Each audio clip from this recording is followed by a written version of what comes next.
On parle de plus en plus d'antifragilité. Mais quelle est la différence entre l'antifragilité et la résilience? Nous avons le plaisir d'accueillir Raphaël de Vitoris qui va vous partager son expertise sur le sujet. On se retrouve tout de suite après le générique.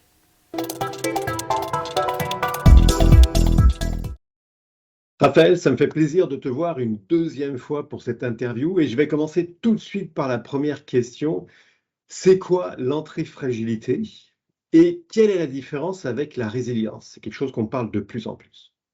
Alors, l'antifragilité, bon, déjà, avant même de démarrer, je voulais répéter le plaisir qu'est le mien de nouveau partager avec toi et ton organisation. Pour répondre à ta question, la grande différence entre l'antifragilité et la résilience, c'est la vision du monde. Donc, je vais m'expliquer. La résilience est un moyen de faire face, d'affronter, de subir l'aléa jusqu'à ce qu'on revienne à une normalité, ou à une stabilité du moins. Un état de nouvelle normalité qui sera peut-être différent de la normalité qui précédait l'aléa, mais néanmoins, le présupposé, c'est que le monde est stable ou métastable, qu'il y a un aléa auquel on doit faire face, on doit survivre à ça.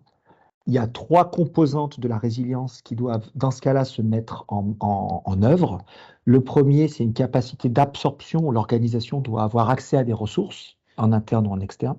Une capacité de renouvellement dans laquelle, pour laquelle elle doit utiliser les ressources précédemment acquises, ou juste évoquées à l'instant, et les combiner d'une manière inédite pour faire face à la crise. Et enfin, une phase d'appropriation où elle capitalise, retour d'expérience typiquement, pour se dire qu'elle fera mieux ou qu'elle se servira de cette nouvelle connaissance lorsqu'elle affrontera quelque chose considéré similaire. Et donc, voici le présupposé de la résilience. Le monde est métastable et on se prépare en temps de paix à faire face à ces trois phases.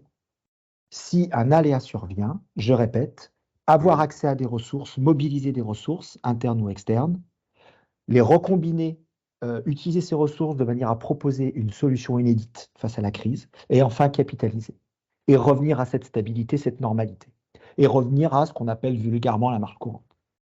L'antifragilité part du présupposé opposé. Le monde est VUCA, volatile, incertain, complexe et ambigu. VUCA, l'acronyme VUCA en français, VUCA en anglais.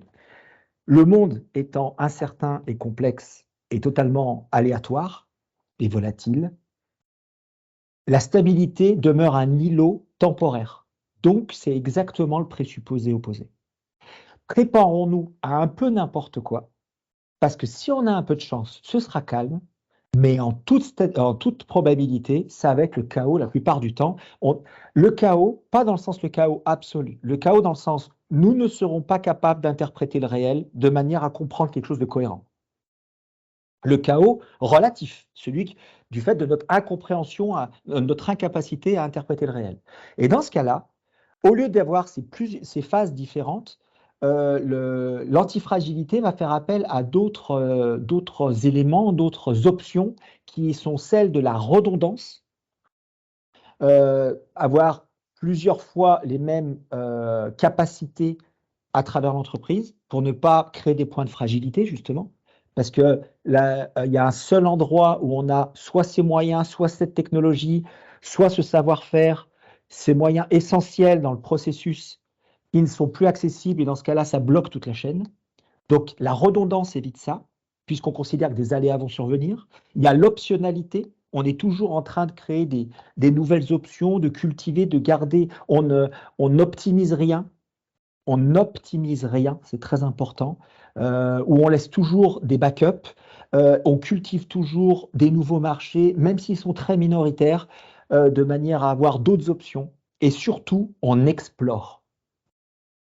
L'antifragilité, c'est l'exploration. C'est-à-dire que l'échec est un diplôme, puisque cet échec-là, plutôt que de le blâmer, on le chérit parce qu'il nous apporte énormément de savoir et il nous aide à justement interpréter ce réel qui est a priori chaotique parce qu'on a du mal à le comprendre.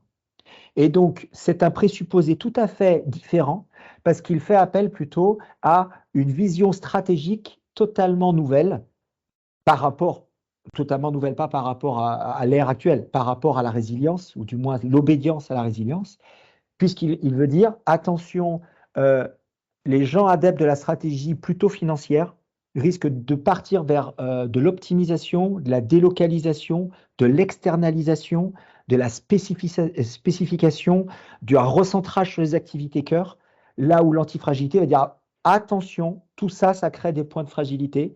Si on considère que le monde n'est pas stable, on s'expose. Est-ce que j'ai été clair dans ma réponse?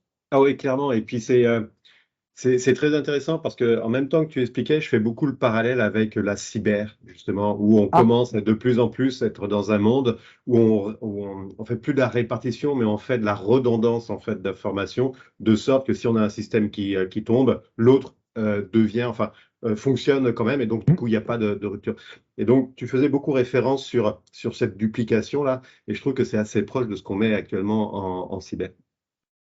Il y a une autre chose, c'est très nord-américain, j'aurais tendance à dire, sur l'aspect de, tu disais, l'échec est un diplôme. C'est pas trop franco-français, ça ressemble plus nord-américain. Et j'aime bien aussi cette approche sur le fait que ben, on apprend de nos erreurs, hein, et puis plus on apprend de nos erreurs, plus en fait on se consolide, tout ce qui nous tue pas en fait nous renforce quelque part. Je trouve que ça faisait pas mal, ça ressemblait pas mal à ça, quoi. tout à Euh, fait. Ouais, merci bien pour cette première réponse très complète et puis ça permet bien de voir sur ces deux aspects, justement, la résilience versus l'antifragilité. Et je pense que dans le monde où l'on vit et dans lequel on va de plus en plus, où c'est de plus en plus incertain, je pense que clairement l'antifragilité est beaucoup plus adaptée en fait à la vie qu'on va avoir. Comment est-ce qu'on en est arrivé justement à parler de l'antifragilité? Parce que c'est assez récent, j'ai l'impression que l'on parle d'antifragilité. Jusqu'à maintenant, on parlait beaucoup de résilience. Et cette notion d'antifragilité, on en parle de plus en plus.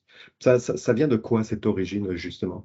Ça vient du succès de Nassim Taleb. Il y a pas de, c'est le mot même a été vraiment porté par lui avec son ouvrage Antifragile. Lui-même qui surfait sur le succès de son livre précédent qui s'appelait Le Signe Noir, qui était un Ok. concept qu'il a emprunté à quelqu'un, mais qu'il a vraiment démocratisé et explicité et mis dans le monde du risque. Dans une modernité, parce que c'était un concept qui était un peu qui était un peu passé de mode. Et ce livre, qui est lui aussi fort d'un succès d'un livre précédent, qui s'appelait Le hasard sauvage, mais qui était quand même moins connu. C'est vraiment le signe noir qui a fait de Taleb une personne un peu incontournable dans le monde du risque. En plus, il est très légitime d'un point de vue de ses activités professionnelles qui ont précédé sa vie académique. Et après, Antifragile a vraiment fait de lui une superstar de l'essai vis-à-vis des risques. Alors, à tort ou à raison, parce qu'il y a des détracteurs de Nassim Taleb, faut pas oublier, mais il n'empêche que c'est devenu un concept incontournable dans la discussion. Et en fait, un peu comme tous les concepts, euh, il y a toute une frange de gens qui ont voulu l'utiliser et l'exploiter. Et donc, on a eu beaucoup de consultants qui ont commencé à développer ce mot-là et à l'utiliser. Et en fait, la difficulté qu'il y a dans le mot, c'est que il n'est pas totalement intuitif. Être antifragile, c'est pas aussi intuitif qu'il n'y paraît. Parce que pour beaucoup de gens, le contraire de la fragilité, c'est la résilience. Et Ouais. donc l'antifragilité, comme on se disait, d'un point de vue sémantique, c'est le contraire de la fragilité.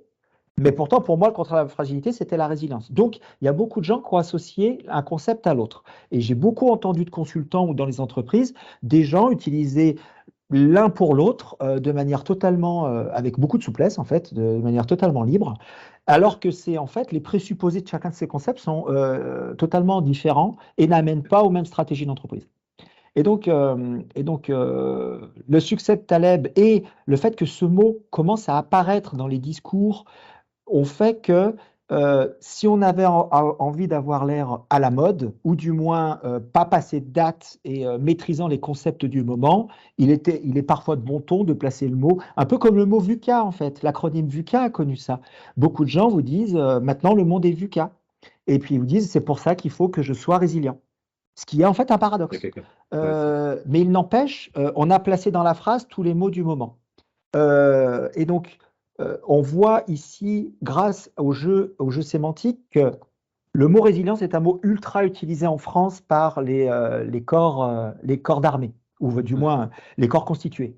Le concept de résilience est ultra utilisé dans ces corps-là, ou du moins ceux avec qui j'interagis l'utilisent vraiment énormément. Et en fait, on a le monde du consulting qui a plutôt, voulant être un peu plus avancé dans les concepts pour pouvoir les prester, l'ont sorti. La difficulté et le reproche que je fais, c'est qu'il y a beaucoup de gens qui utilisent le terme sans avoir lu le livre de Nassim Taleb, qui en plus très facile d'accès. Il a fait vraiment un énorme travail parce que c'est un mathématicien, un statisticien qui utilise énormément d'allusions à la mythologie, de métaphores, d'exemples concrets. Et donc, il rend vraiment le livre, alors puis il a une belle plume, il rend vraiment le concept à la portée. Je répète qu'on adhère ou qu'on n'adhère pas. Et en fait, je suis un petit peu frustré de voir l'utilisation qui est faite du mot la plupart du temps. Après, je comprends aussi pourquoi on n'a pas forcément vertu de l'utiliser aisément en entreprise. Et c'est la toute petite critique que je ferais, c'est pas la critique, c'est la limite qu'il y a au travail qu'a fait Nassim Taleb, ou du moins ceux auxquels j'ai eu accès, c'est qu'en fait, Nassim Taleb a ouvert des portes immenses, mais en fait, dans le monde de l'entreprise, il est difficile maintenant, une fois qu'on a passé cette porte-là, d'emprunter le chemin, parce qu'il n'est pas très clair. On peut avoir compris le concept d'antifragilité, mais maintenant se projeter en tant que chef d'entreprise en disant, OK, mais maintenant, comment je l'applique aux différents niveaux de mon entreprise? Parce que je suis d'accord avec le concept dans le principe, mais que dois-je changer dans ma manière de gérer les ressources humaines, de gérer mes investissements, de gérer mes clients, de gérer ma stratégie d'entreprise? Qu'est-ce que je dois changer? Est-ce que je le faisais avant, comme Monsieur Jourdain, sans le savoir? Et là, c'est là où il y a un peu de flou, où l'ouvrage, selon moi, de Nassim Taleb arrête, mais il avait pas de vertu d'aller plus loin. Et c'est dans cette zone-là que mon co-auteur et moi, on a voulu s'introduire en essayant de déflorer la voie qu'a commencé à tracer Nassim Taleb, ou du moins l'option qu'il a, et en disant, bon, alors maintenant qu'on parle de résilience et d'antifragilité, pour une entreprise, c'est quoi en vrai? Parce qu'il faut arrêter de répéter, il faut se préparer à être surpris, lorsqu'après on n'est pas capable de dire qu'est-ce qu'on fait pour se préparer. Et nous, en fait, l'idée, c'était de se dire, en questionnant des confrères à nous, et puis nous-mêmes, de se dire, concrètement, qu'est-ce que je fais en termes de ressources humaines, en termes de recrutement, en termes d'investissement, en termes de gestion de projet, en termes d'exploration, exploitation. Et c'est ce qui a justifié, en fait, la rédaction de l'ouvrage. On va y revenir justement sur ton ouvrage d'interview, là, justement. On va, euh, on va ici. Très bon, hop, c'est un petit peu flou, très bon livre. Je vous invite vraiment à l'acquérir, mais on va en reparler à la fin. Puis on va parler aussi du concept, comment l'appliquer. Là, tu as commencé un petit peu à en discuter, mais c'est la dernière question de l'interview, justement. Je vais avancer sur le reste des questions. Dans le cadre de la mise en place de la résilience, de la gestion de crise, de la continuité d'activité, il y a une personne, une équipe qui s'en occupe. Dans le cadre de la mise en place justement de ce concept, de cette façon, cette nouvelle façon de faire sur l'antifragilité, euh, qui est-ce qu'il faut mettre par rapport à ça? Est-ce que c'est la même équipe qui va acquérir toutes ces notions d'antifragilité, cette façon de changer sa façon de faire, de prévoir plus de redondance, de choses comme ça? Ou est-ce que c'est vraiment des nouvelles équipes? Comment ça se passe? Qui prend le lead par rapport à ça? Alors, je vais me permettre, je refais une allusion au livre, mais c'est pas pour, je le garde le reste pour les dernières questions, mais c'est juste pour dire, la dernière partie du livre même si, pardon, excusez-moi, le livre décrit ces deux voies, résilience et antifragilité, d'un point de vue théorique, et puis après dans le concret. La dernière partie du livre invite à ne pas être essentialiste. Il ne faut pas être ou antifragile, il ne faut pas être Ouais. résilient. En fonction aux différentes dimensions de l'entreprise, dans les différents contextes et dans les différents marchés dans lesquels elle évolue, avec les différents clients, à elle de faire du cherry picking et de prendre ce qui est le mieux des deux, voire des trois, parce que parfois la fragilité est un avantage. Je vais y venir. Et donc, et c'est là où en fait, ce que je vais dire, c'est pas pour être essentialiste. L'idée, c'est de faire ce qu'on a appelé la mosaïque pérenne. une mosaïque organisationnelle dans laquelle en permanence, on met des petites touches de résilience ou d'antifragilité ou de fragilité, là où ça paye, là où c'est intéressant. Donc, ayant pris cette précaution oratoire, ma réponse va être une réponse de Normand. Ça se fait à la fois à tous les niveaux de l'entreprise et ça se fait à la fois à des niveaux très précis. Et pour moi, aussi bien la résilience que la fragilité, que l'antifragilité, c'est pareil. L'ennui, c'est que les gens, selon moi, les personnes dont les décisions sont d'une importance stratégique, je ne parle pas en termes de, de, de, de temporalité, voilà, en disant, je pense à 20 ans, parce que pendant le Covid, on pouvait prendre des décisions stratégiques dans la journée. Ouais. Parfois, les décisions stratégiques, c'est pas se projeter dans 20 ans. Je me rappelle, en mars 2020, c'était trouver des masques. Parce qu'on arrêtait ou pas des activités. Voilà, donc, des décisions stratégiques, c'est pas forcément ce qu'on promeut à chaque fois.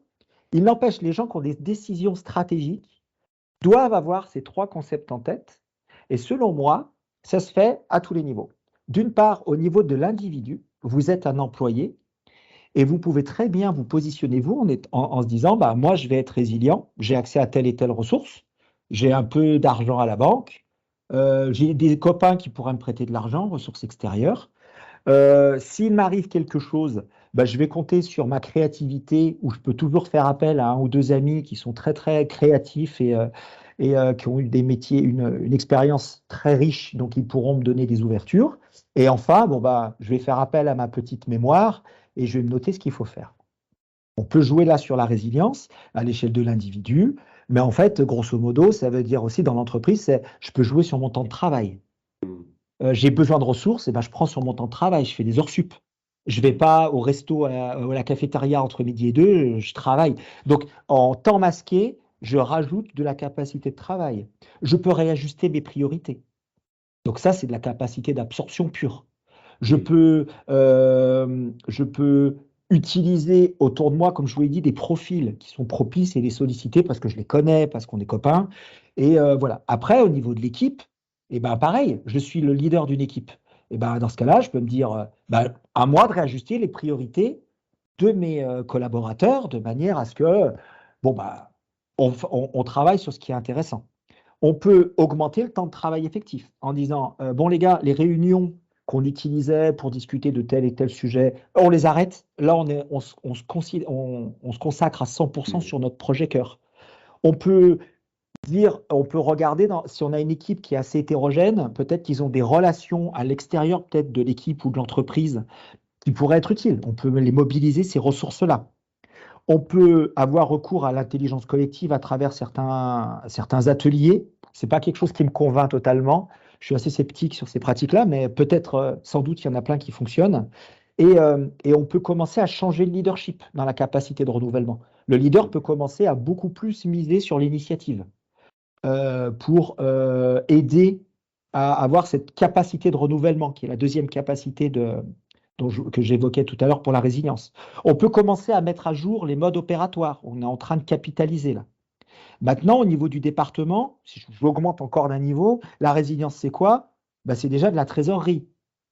Il faudrait que je puisse bouger ma trésorerie, la gérer comme je veux, en disposer, et puis gérer la mobilité des personnes.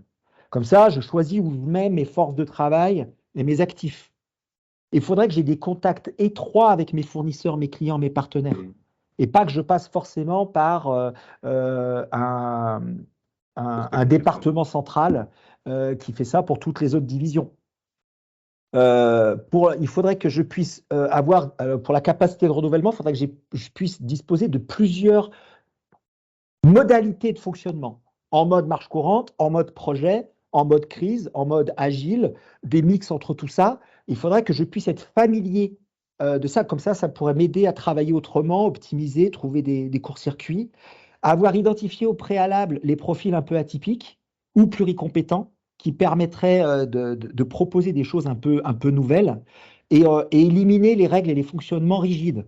Donc ça permettrait d'aider à ces capacités de renouvellement. Et là, à ce niveau-là, donc maintenant, c'est plus les modes opératoires, c'est les méthodologies qu'on change. On change des référentiels. On a ajusté après coup. Donc là, je l'ai fait à 3 niveaux. très rapidement.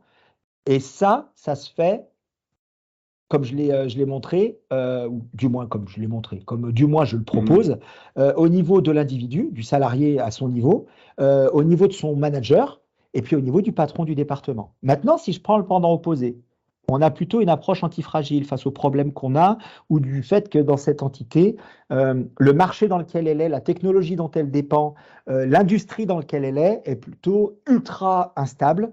Il peut y avoir des nouvelles lois qui vont tomber au dernier moment, des nouveaux entrants très forts, une nouvelle technologie. Donc, on n'est pas du tout en mode résilient. Dans ce cas-là, la première chose à faire, moi, employé, c'est d'augmenter mes compétences. J'augmente mes options. N'oublions pas, antifragilité, optionnalité. On peut presque mettre le signe égal entre les deux. Je dois avoir de l'optionnalité. Moi, en tant qu'employé, il faut que je parle toutes les langues possibles. C'est facile à dire, c'est pas facile à faire. Mais qu'est-ce qui m'empêche d'apprendre d'autres langues? Ça m'aide pour mon employabilité, ça m'aide en interne comme en externe. Il faut que je sois pluricompétent. Je ne suis pas à l'aise avec les données, et ben, je commence à regarder des tutoriels YouTube Power BI ou Excel, ou faire des tableaux croisés dynamiques. Je ne suis pas un bon orateur, alors que je risque d'avoir des fonctions dans lesquelles il va falloir que je présente des choses. Je me fais un peu former pour avoir des rudiments de rhétorique. Et surtout, je commence à maîtriser les savoir-faire anciens. Ceux qui, il y a une quinzaine d'années, savaient encore travailler papier-crayon avec un fax, ils sont en train de partir de l'entreprise, je m'accapare leur savoir parce qu'ils connaissaient les processus à une époque où ils n'étaient pas encore complexifiés comme ils le sont. Donc, ils comprenaient le sens profond du processus, comment le garantir et avoir des shortcuts. Donc, ça, c'est pour les compétences. D'un point de vue conditions, à l'échelle de l'individu, avoir une multiplicité de ressources de revenus. Ne pas être seulement dépendant de son employeur. Ça permet d'être beaucoup plus libéré. Même si son employeur principal donne le gros du salaire, avoir d'autres options, c'est toujours utile. L'optionnalité, ça marche à l'individu. Et faire beaucoup d'exploratoire dans son fonctionnement. C'est-à-dire que même si on a un job qui est très standardisé, ne pas s'empêcher de faire des petits projets ou des choses comme ça qui permettent d'avoir des développements potentiels à titre personnel, parce que ça va nous permettre soit d'avoir la vision d'un job qu'on ne connaissait pas, d'acquérir une nouvelle connaissance. Pourquoi? N'oublions pas, l'échec est un diplôme. Donc son activité exploratoire, quand elle va planter, parce que c'est statistiquement ce qui arrive, si elle marche, tant mieux. Si elle plante, on a acquis quelque chose. Voilà. Maintenant, à l'échelle de l'équipe. Les profils, il faut promouvoir l'entrepreneuriat. C'est-à-dire, moi, chef d'équipe, j'essaie de faire en sorte que on casse un peu la dynamique top-down et qu'il y ait vraiment de l'entrepreneuriat. On laisse beaucoup de liberté à ce que les gens interprètent leur travail. Je reviens souvent à la cognition, interprètent leur travail et développent les méthodologies et les approches qui correspondent avec leur interprétation du travail. Et je travaille à la diversité des profils. Attention, je ne parle pas de diversité en fonction de la couleur de peau ou de l'obédience religieuse ou ce que vous voulez. Je parle vraiment d'une diversité de profils. Des gens qui sont, par exemple, très méticuleux, des gens qui sont, par exemple, très intuitifs, des gens qui ont besoin de chiffres, des gens qui ont besoin de mots et de sens, des gens qui travaillent tout seuls, des gens qui travaillent en équipe, des gens qui ont une expérience où ils ont travaillé sous stress, des gens qui ne l'ont pas. Et en fait, c'est cette diversité de profils qui permet à l'équipe d'affronter un peu n'importe quoi parce qu'on aura toujours quelqu'un où on pourra faire un agrégat de compétences qui permettront d'avoir les bonnes cartes en main. D'un point de vue conditions, il faut responsabiliser les équipes et faire des objectifs clairs mais non détaillés. L'extrême que je suis aurait tendance à vous dire ne pas avoir d'objectif. Je sais que c'est totalement impensable en France. C'est très rare. J'ai la chance de connaître des entreprises à l'étranger qui le font. La responsabilisation est telle qu'il n'y a pas d'objectif. Les gens ont un contrat de travail et on leur fait confiance. Et en fait, il n'y a pas d'objectif. Et la seule chose qu'il y a, ce sont des rétributions lorsqu'ils ont bien travaillé. Donc, il n'y a pas de bâton, il n'y a que des carottes. Et j'ai un exemple qui marche à l'étranger. Et en fait, toujours, l'échec comme diplôme dans l'équipe, quand l'équipe se plante sur un truc, on ne blâme pas, puisqu'on est dans un marché où on teste. Je répète, si on a choisi l'option antifragile dans cet endroit-là, c'est que ça doit être justifié. Donc, on ne peut pas blâmer l'échec. Ce qui veut dire que aussi on est peut-être un peu plus précautionneux quand on se lance dans un projet. On se lance pas dans un projet pour faire parfait du premier coup. Parce que dans ce cas-là, ça veut dire qu'on est un peu naïf. Voilà. Ce qui veut dire qu'on va sacrifier du temps, de l'énergie et de l'engouement pour rien. Donc il faut aussi préparer psychologiquement les équipes qui vont peut-être se mettre corps et âme à un projet pour rien du tout. Mais il faut qu'elles continuent à être motivées pour le projet suivant, en y voyant un bénéfice pour l'entreprise à l'échec qu'elles ont connu. Donc il faut gérer ça aussi. Maintenant, à l'échelle du département, si je veux faire un parallèle, dans les deux cas, je ne serais pas allé au niveau de l'entreprise dans son ensemble parce que le but, ce n'est pas de faire une liste à l'après-vert. À l'échelle du département, on peut déjà travailler sur la culture, avec une culture de la redondance, des flux redondants, du matériel redondant, des savoirs redondants, de plusieurs backups méthodologiques et matériels. Commencer dans le département à connaître son client sur le bout des doigts pour essayer de faire de la co-construction, en fait. Pour que l'échec soit un diplôme pour tout le monde.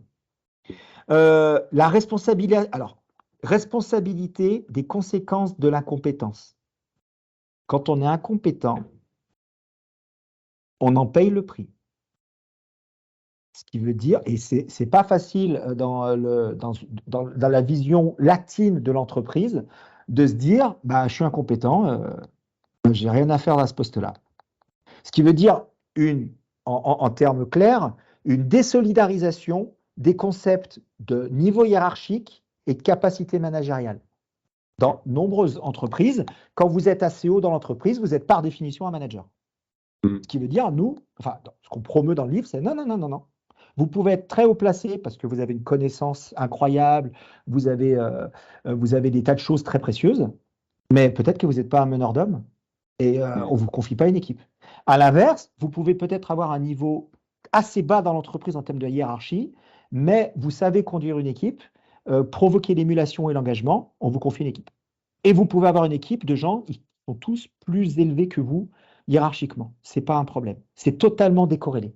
Ça existe dans certaines entreprises. Ouais. C'est quelque chose qui est très, très, très avant-gardiste pour la France. Ouais, clairement. Il n'empêche, il fallait que quelqu'un le propose, quitte à jouer au comité tomate. Donc, je me propose pour recevoir les tomates. Il n'empêche, ça tombe pas du ciel. Avoir une méfiance face à la surenchère technologique et toujours avoir cette sensibilité particulière au format papier-crayon. On a beaucoup de dépendances technologiques maintenant. Ouais. Toutes nos réponses aux problèmes technologiques, que ce soit des bugs ou des cyberattaques, sont des surenchères technologiques sur une guerre qu'on a déjà perdue. Parce que quand c'est malveillant, on lutte toujours contre des gens qui ont plus de moyens que nous. Pour les conditions, diversité des fonctionnements, pareil. Maîtriser les modes projet, les modes agiles, les modes marche courante, les modes crise, etc. Redécouper par subsidiarité, avec énormément de niveaux d'autonomie à tous les échelons qui sont nécessaires. Maintenant, avoir une diversité non pas des membres, mais des clients. Et de ne pas systématiquement flinguer votre client numéro 15 et pour toujours préserver votre client numéro 1. Parce que votre client numéro 1, peut-être que lui, dans ce monde antifragile, il risque de disparaître.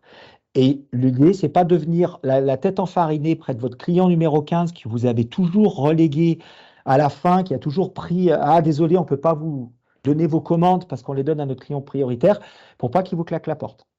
Et enfin, pour le fonctionnement, avoir un contact avec le terrain préservé, c'est-à-dire que les décideurs du département de l'entreprise ne peuvent pas faire une carrière de décideur. Ils sont obligés de faire des allers-retours avec un travail sur le terrain, ne serait-ce que pour conserver une interprétation du réel la plus proche possible du concret. Et de pas, si je prends la métaphore, ne pas être dans une tour d'ivoire. Et c'est ce qu'on peut voir, parce qu'il y a certains groupes où parfois vous avez des dirigeants, des cadres dirigeants qui arrivent d'autres groupes à très haut niveau. Ils vont être cadres dirigeants dans cette autre entreprise dont ils ne connaissent pas la réalité terrain. Ils vont faire ça pendant 10 ans, puis ils vont changer d'entreprise. Et donc, on ne peut pas blâmer ces gens-là de prendre parfois des décisions en total décalage avec la réalité. Ils n'ont pas eu l'occasion d'y mettre 2 pieds. L'idée, c'est de forcer le système à leur mettre les pieds dans la réalité pendant quelques temps. Et enfin, mise en situation challengeante régulière. Alors, dans mon métier, c'est des simulations de crise, mais voire même des simulations de marché stressés, des simulations de nouveaux entrants sur le marché, des simulations de nouvelles technologies qui bouleversent. Et c'est ces simulations de rupture qui permettent et qui sont à privilégier et, de pas, et plutôt que de se dire, pour mon assureur, je veux faire ça tous les 5 ans, tous les 6 ans, c'est peut-être de se soumettre à ça de manière beaucoup, beaucoup, beaucoup plus régulière pour que justement ce soit ces échecs dans des situations animées en interne qui soient autant de petits diplômes qui pèseront lourd le jour où il faudra prendre des décisions critiques. Est-ce que j'ai répondu à votre question? Ah oui, oui, tu as répondu même à la dernière question, comment est-ce qu'on met ça en place? Non, non, mais Ah, c'est zut, fabuleux. pardon, pardon. Non, non, c'est tout à fait correct, parce que en effet, c'est- le parallèle est parfait. Moi, j'ai pas mal de questions. Tu parlais de profil, hein, et ça, c'est quelque chose qui est important, c'est quelque chose que tu amènes, hein. C'est assez avant-gardiste sur la notion de hiérarchisation versus le profil des compétences. Moi, j'aime beaucoup sur les histoires d'échecs, essais-erreurs, et je pense qu'en effet, on progresse, hein. L'autonomie, clairement, là, tu en as parlé à plusieurs reprises, et puis l'autonomie, la notion d'entreprendre, etc. Moi, je trouve que c'est en effet très, très clair et ça permet une automisation, enfin, d'être autonome. C'est très avant-gardiste en effet là. Et la dernière des choses que tu parlais, la simulation, quand on fait en effet de la gestion de crise, on gère des scénarios de crise du style une cyberattaque, machin, etc. En fait, dans la simulation, toi, ça va beaucoup plus loin que ça. C'est des mises en marché, c'est des choses comme ça. Et l'idée, ce que je comprends derrière, hein, c'est de vivre des échecs pour en fait apprendre un peu plus par rapport à ça. Et il y avait beaucoup de, quand tu parlais, je faisais beaucoup de parallèles en fait avec les preppers aux États-Unis, où on appelle ça les survivalistes en France, où en fait la doctrine n'est pas forcément de s'armer, machin, etc., mais en fait d'acquérir de nouvelles compétences pour pouvoir, je vais employer le terme résilient, mais pour être moins antifragile ou plus résilient par rapport à la vie qui peut nous entourer en fonction de ce qui pourrait arriver. Et cette notion d'apprentissage, c'est quelque chose qui est très très fort chez les preppers, d'apprendre de nouvelles compétences, hein, pour pouvoir justement faire face à n'importe quoi qui pourrait arriver ou alors être le moins affecté possible. Je voudrais que tu reviennes sur les notions de profit parce que je pense que c'est quelque chose qui est très important sur la version, comment est-ce qu'on gère actuellement une crise, où pour moi c'est très hiérarchisé, le PDG et le boss de la crise, et puis chacun des gestionnaires ont leur rôle. Alors que ce que tu approches, toi, c'est beaucoup plus sur la notion de compétence, et j'aimerais t'entendre par rapport à ça, parce que c'est vraiment un changement de paradigme. Alors, bah, je vais vous donner, je vais te donner, on se tutoie, donc on se va se tutoyer en vrai. Je vais te donner l'état, et ce ne sera pas un secret, parce que je reviens d'un colloque dans lequel j'ai présenté mes résultats. Voici le travail qui est le nôtre aujourd'hui, et sur lequel je mets beaucoup d'espoir. C'est, c'est, disons que je vais revenir en arrière, pardon, je vais structurer ma pensée. Au début de la gestion de crise, ce qu'on voit, c'est que quand on prend dans les archives, la plupart des cellules de crise, des grands groupes que j'ai pu avoir ou des organes d'État, c'était par rapport au statut qu'on était autour de la table. Ouais. Donc on avait le patron de ça, le chef de ça, le directeur de tel service, et on avait ça autour de la table. On avait les gens qui étaient légitimes, on va dire. Et la sélection se faisait naturellement par le statut. Donc on prenait l'organigramme, on prenait tous les chefs de tous les services et on avait notre cellule de crise. Le grand saut qualitatif qu'on a vu apparaître dès les années 80, en vrai, il y en a des gens qui en parlaient dans les articles scientifiques, mais en fait après, ça s'est développé. Sans doute, c'était déjà présent avant, hein, des gens l'avaient vu. Et puis là, maintenant, c'est plutôt assez évident, c'est qu'autour de la table, on a plutôt les gens les plus compétents. On n'a pas besoin du chef, on a besoin des personnes compétentes. Et donc maintenant, on a une sélection un peu à la compétence. Et moi, je nourrissais une frustration fondamentale lorsque je lisais les auteurs qu'il est convenu de citer en permanence en gestion de crise, et à juste titre, hein, ils ont fait un travail remarquable, ils ont posé les bases, on s'assoit tous sur des épaules de géants. Mais j'avais une frustration parce que je ne trouvais pas la réponse, la réponse à une des questions qui me taraudait. C'était lorsque les gens disaient le leader de cellule de crise doit être comme ça. Un bon leader de cellule de crise doit être comme ci, il doit avoir tel trait de personnalité. J'ai eu l'occasion de m'entretenir à certains des auteurs qui avaient tenu ces propos. Je leur demandais sur quoi tu te bases? Mm. Sur tous les traits de personnalité qui sont possibles, lesquels as-tu étudié? Comment? Quels sont tes résultats? Force est de constater que les gens qui m'ont répondu m'ont dit, en fait, j'ai pas vraiment d'analyse psychologique, j'ai pas quantifié des choses, ça s'est paru plutôt évident quand on lisait le retour d'expérience. Retour d'expérience écrit par qui? Dans quelles conditions? Je ne vais pas y revenir, j'ai tout un chapitre d'un livre qui challenge ce concept. Et donc, j'étais frustré. Et donc, ce que j'ai fait, c'est que je vais vous parler au moins de ce papier que j'ai présenté à un groupe de travail sur l'anticipation de l'AIMS en France, là, pas plus tard que la semaine dernière. Nous avons regardé, au moyen d'un outil d'analyse psychologique reconnu par la science, qui évalue vos traits de personnalité à chaud et à froid dans le day-to-day life et lorsque vous êtes sous stress, Ouais. et comment vous pouvez devenir une caricature de vous-même sur certains aspects. On a regardé ça par rapport au portrait robot psychologique qu'on a fait pour chaque mission de la cellule de crise qu'on a élaborée. Je vous passe tout le protocole scientifique qui a permis de rendre ça possible, qui était assez lourd. Et ce qu'on a découvert, c'est qu'en fait, on pouvait déterminer, dans le cas de ce que je vais vous dire, là, je vais vous parler que de l'anticipation, on a pu déterminer quels étaient les traits de personnalité sous-jacents à une qualité anticipatrice en gestion de crise. Ce qui veut dire qu'on n'a pas regardé qui est un bon anticipateur en temps de paix, on a regardé qui est capable de se projeter dans le temps lorsqu'il est sous stress. Et force est de constater qu'il y a très peu de gens qui ont ces qualités-là. Mais reste encore à savoir comment je les repère. Et nous, on a élaboré cette cartographie psychologique. Et maintenant, nous, on a présenté des résultats dans lesquels on a trouvé, d'après ces résultats-là, une personne dans une cellule de crise qui était un anticipateur naturel. Et on a tout recombiné la cellule de crise en fonction de certains de ces points-là. Et en fait, on a observé que le fonctionnement était sans comparaison. Et donc, c'est ça que je veux dire quand on voit la diversité des profils. Ça veut dire, au lieu de dire maintenant, tu parles tant de langues, tu as fait ça comme expérience, et c'est important, c'est même essentiel. Il n'empêche, deux Alexandres identiques en termes de carrière et de compétences métiers, il y en a peut-être un qui est extraverti, l'autre qui est introverti. Et en fait, il y en a peut-être un qui, sous la pression, va se renfermer sur lui-même, alors qu'un autre, sous la pression, va commencer à trop déléguer. Et donc, et ça, il y a des moments, on a l'impression, quand je le dis comme ça, que ce sont des problèmes, mais parfois, ces problèmes-là peuvent être des qualités pour un membre de cellule de crise. Parce qu'il y a des gens, ils ont besoin d'être minutieux, il y a des gens qui ont besoin d'être dans le grosso modo selon leur mission. Regardons nos tropismes mentaux et mettons les gens dans les missions qui leur ressemblent. Comme ça, ils ne feront pas d'efforts cognitifs. Et ils gardent leur fenêtre cognitive dédiée à l'interprétation du réel.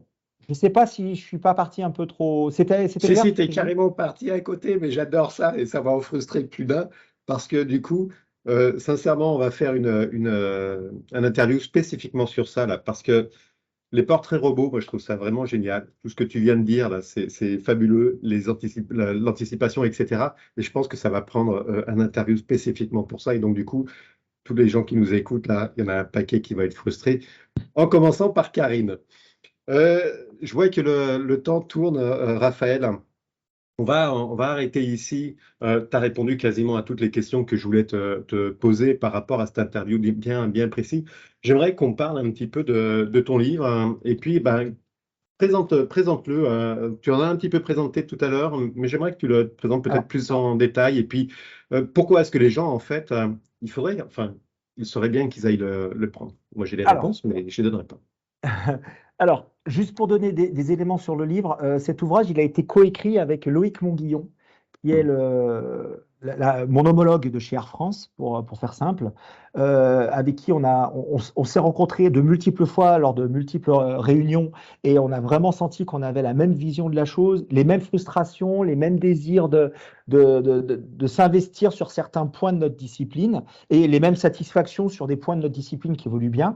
Et donc, on avait décidé de faire ce travail ensemble. ainsi qu'un article sur Harvard Business Review qui sortira peut-être bientôt Ok. sur la simulation. L'idée, c'était de se dire, bon, antifragile, résilience, monde VUCA, fragilité, darwinisme, parce qu'on entend ça en entreprise, agilité. Ouais. C'est pénible d'entendre tout ça avec des gens qui mettent des frontières floues. Je ne dis pas qu'il n'y en ait pas, mais à la fin, on n'avait pas envie que ça devienne des mots valises. Pour mon avis personnel, c'est que la résilience est déjà devenue un mot valise, malheureusement. Trop de gens l'utilisent et l'ont édulcoré. Et donc, l'idée, c'était de se dire, bon, peut-être qu'il y a quelque chose qui pourrait nous intéresser, parce qu'au début, c'était un travail entre nous, en disant, bon, bah, maintenant, si on écoute Nassim Taleb, comment on l'appliquerait Et puis, en travaillant, en élaborant ce schéma-là, on s'est dit, ben, ce serait bien de faire un livre que nos confrères, d'écrire le livre qu'on aurait aimé lire. Et donc, c'est pour ça qu'on s'est dit, ce serait bien de partager ça avec nos confrères. Après, moi, mon pied académique m'a quand même amené à peut-être pousser vers la partie peut-être la moins sexy du livre, mais qui est néanmoins essentielle, qui sont la présentation de tous les concepts, les uns après les autres, pour bien clarifier les choses.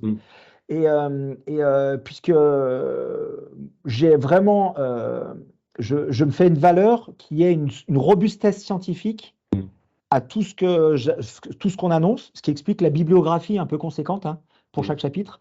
Et donc, de cette idée-là, en fait, de se dire, bon, on a passé la phase théorique, on est tous d'accord, ça a l'air d'être simple et digeste. Maintenant, pragmatique, comment on applique, si on part dans telle voie ou telle voie, à tous les niveaux, et je vous en ai présenté quelques éléments. Les exemples concrets sont dans l'ouvrage. Et après, le troisième, c'est de se dire, ne soyons pas essentialistes et ouvrons large. Parce qu'en fait, ces principes peuvent aussi bien aider une PME qu'ils peuvent aider une multinationale. Néanmoins, ne nous voilons pas la face et ils ne vont pas du tout l'appréhender de la même manière.